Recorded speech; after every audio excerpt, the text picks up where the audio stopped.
তো হ্যালো বন্ধুরা, আশা করি তোমরা সবাই খুবই ভালো আছো। তো আমিও ভালো আছি। আজকে আমি কলেজে গিয়েছিলাম, এনসিসির প্র্যাকটিক্যাল ছিল তাই। তো প্র্যাকটিক্যাল সেরে তো বাড়ি আসার পর প্রচণ্ড পরিমাণে ক্লান্ত হয়ে পড়েছিলাম। তো ক্লান্ত দেখে ভাই আমার ডিএমএস খুলে দিল, দেখতেই পাচ্ছ তোমরা এদিকে ডিএমএস।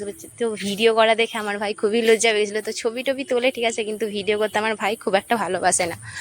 তো তাই আমি তবে ভিডিও করলাম দেখে লজ্জা পেলো। তো এখন লজ্জাটা সেরে এখন ডিএমএসটা খুলে দিচ্ছে, যেহেতু আমি প্রচুর পরিমাণে ক্লান্ত হয়ে পড়েছিলাম। এতদিন তোমাদের সামনে আমি ছবি পোস্ট করেছি, তোমরা দেখতে পেয়েছো। আজ তোমাদেরকে সামনে ডাইরেক্ট ভিডিও দেখালাম যে আমার ভাই আমাকে কতটা ভালোবাসে। কান্ত দেখে আমার ডিএমএসও পর্যন্ত খুলে দিচ্ছে, দেখতে পাচ্ছ।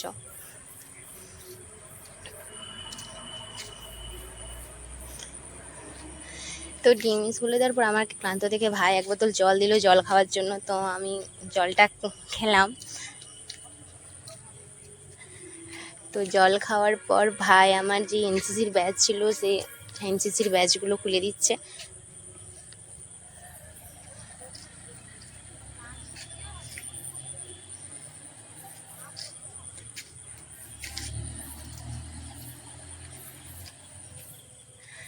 নাম প্লেটটা আমি নিজেই খুলছি। তো নাম প্লেটে কিছু বুঝতে পারলে ভালো, আর যদি না বুঝতে পারো কমেন্টে জানিয়েও বলে দেবো। তো এই দেখো আমার নাম প্লেট এনসিসির।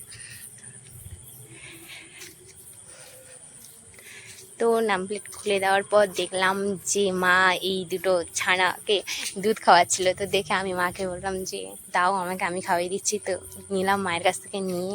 তো আমি এদেরকে দুধ খাওয়াতে লেগে পড়লাম, যেহেতু এদেরকে আমার খুব ভালো লাগে। তো মহালয়ার দিন হয়েছে, তাই একজনের নাম, একটা ছেলে হয়েছে একটা মেয়ে হয়েছে। তো তার কারণে ছেলেটার নাম দিয়েছি মিলন আর মেয়েটার নাম দিয়েছি মায়া।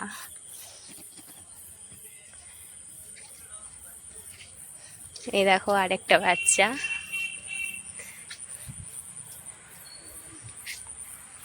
তো এই হলো আমাদের মায়া।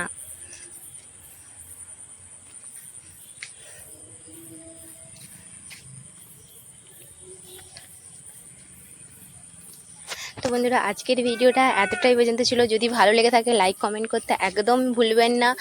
তো তো তোমাদেরকে দেখিয়েই দিলাম আমাদের মিলন আর মায়াকে নামগুলো কেমন হয়েছে, আর আমাদের মিলন মায়াকে দেখতে কেমন, সব কিছুই তোমরা কমেন্টে জানিও।